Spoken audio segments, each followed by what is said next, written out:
Good morning বন্ধুরা। এই যে হেমা মালিনী আর শ্রীদিদি সেজে বেরিয়ে পড়েছি সকাল সকাল। তো অনেকটাই বেলা হয়ে গেছে, রোদ উঠে গেছে বুঝলে। আরো আগে যেত খালি আমার জন্য। হ্যাঁ, মার জন্য যেতে পারছি না, মা ঘুমের থেকে উঠতে চায় না, দেরি করে কি করব। তো মার জন্য নাহলে আমি 5টার সময় উঠে যাওয়ার পাবলিক, ঠিক আছে, 5টায় উঠতে পারি।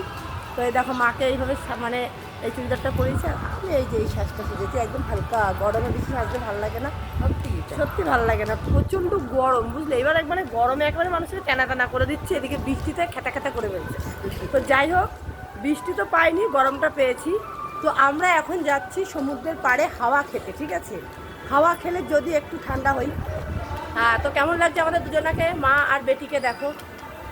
না, সমুদ্রের পাড়ে সত্যি ঠান্ডা, ভালো লাগে সমুদ্রের পাড়ে ভালো বসতে, ঠিক লাগে। আছে। কিন্তু আমি যেতে ইচ্ছে করে না যেতে ইচ্ছা হয় না। দেখো ঘুরতে এসছি, একটু ঘুরতে না হলে, ঘুরতে না পারলে হয় না। মন হয় কালকে আমরা ঘুরে এসেছি, আজকে আর যাবো না। তো চলো যাওয়া যাক আর কি।